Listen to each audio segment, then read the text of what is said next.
we are living longer. The average lifespan in 1900 was 49. Today the lifespan is 77.9. And by the year 2050, more than 800,000 Americans will be over the age of 100, and many could live to 150. What will your life be like at 100? This is speech number 10 of the Competent Communicator Manual. The time is 8 to 10 minutes. You'll welcome Dr. Robert Moore.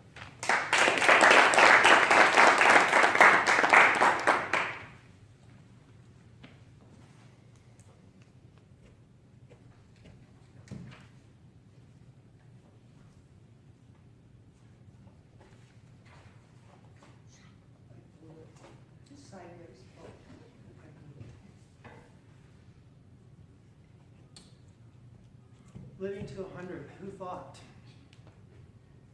Can you imagine that? What is life like at 100? Just close your eyes and think about it for a minute. What is life like at 100? Is it pleasant? Are you still active? Are you doing the things that you love to do? Or is it not? You can open your eyes again. Today I'd like to speak about what it's going to take to get you to 100 and beyond. Now, most of you are over the age of 20, 30, 40. Some of us are even older than that. What have we done for the first 40 years of our lives to get us to that 50 or to that 100-year mark? We can end up in our 60s, 70s, 80s in poor health, or we can end up healthy and ready to keep going, keep doing the things that we love to do. So health is not the only thing that we have to face if we're going to live to 100.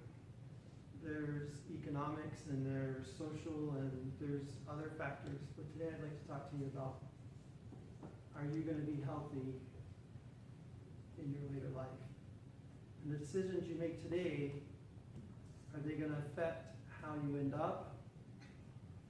We can't go back and change the decisions that we've made in the past, but we can look forward to what we're going to do in the future.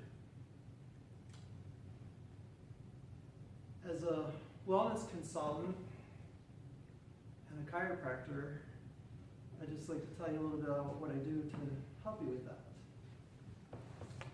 We like to take and help you find the true cause of your disease.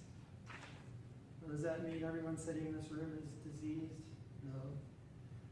There are times in your life that you've had to deal with disease, and there will be times in the future that you'll have to deal with it. Finding the true cause to being tired or not having the energy to do the things you want to do, to play with your grandkids or to keep up with your kids. Who wouldn't love more energy? What's keeping us from that? An analogy I'd like to share with you is you're sitting at the breakfast table, you're eating your cornflakes, and there's a drip. And you look up, there's another drip. Well, the ceiling is leaking. It must be the roof. So you get on the phone and you call a roofer. Hey, my ceiling's leaking. Can you come take care of this? And they come out and they put a patch on it, and it's not leaking. Next time there's a really big rainstorm, you're eating your cornflakes, and there's that drip. What happened? You call up the roofer, hey, yeah, my roof's leaking again. Can you do something about that? No, I'm sorry. That's all we can do. We put a patch on it. Nothing else we can do. You have what we call as leaky roof syndrome.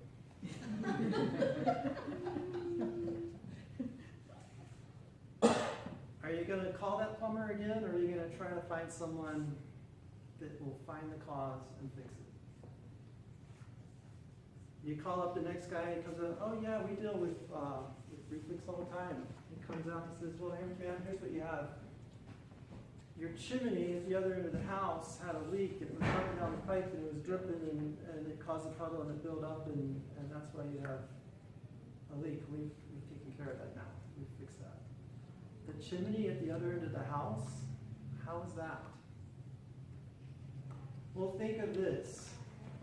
If you have leaky gut, is it your gut, or is it something else?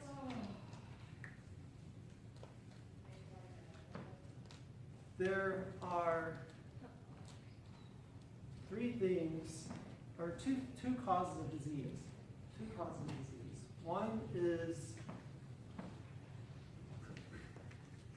a bacterial infection, or an external infection. That means something has gotten into you and caused you to be sick, whether it's the flu or pneumonia. It's contagious. It's a contagious disease.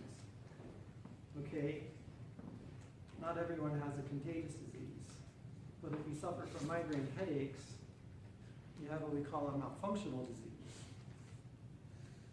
If you kiss someone, you're not going to give them migraine headaches. So there's malfunctional and the contagious. So everything that's not contagious is malfunctional or functional. Three of the causes of malfunction are, three of the major causes are stress. If you were here last week, I talked a lot about stress, but just to emphasize for those who weren't. Stress doesn't cause the body to malfunction. Stress is actually good for you. Talked about the fight or flight. But prolonged stress will kill you. Stress over long periods of time are going to cause hormonal imbalance, nervous system imbalance, and those will lead to internal diseases. The hormone noradrenaline is produced by the adrenal glands, which sit on top of the kidneys. When you're in a stressed mode, it produces a whole lot of noradrenaline. Now what noradrenaline does is it takes the blood from your digestive system and moves it to your arms and legs so you can run away from the Tyrannosaurus Rex chasing you. Well, we don't have those chasing us anymore, but we have a mortgage, we have car payments, we have jobs, we have kids, we have grandkids. All these little things, as they stress us, it puts us in that prolonged state of stress. Another hormone is cortisol. When we're in that prolonged state of stress, cortisol stops, or the adrenals tell the cortisol to stop breaking down fat. Meaning you can't lose weight. You try and try as hard as you can.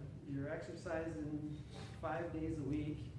You think you're eating right, but because in this prolonged state of stress, your body is not breaking down fat. In fact, the cortisol is telling it to store more. The third hormone is estrogen. After the age of 40, the ovaries quit producing hormones, and the adrenal glands start turning another hormone into estrogen for women over 40.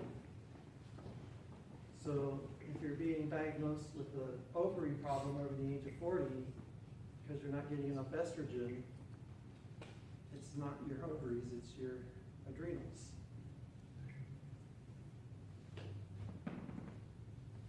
These are the things that, there's other factors. There's the, whether our body's getting enough nutrition, or whether we are in that traumas. Now,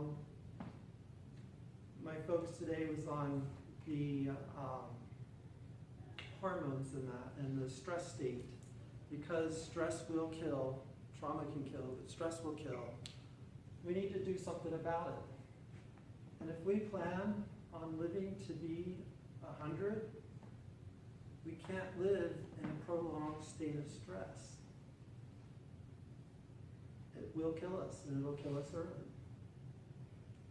So how many in here want to be healthy at 100?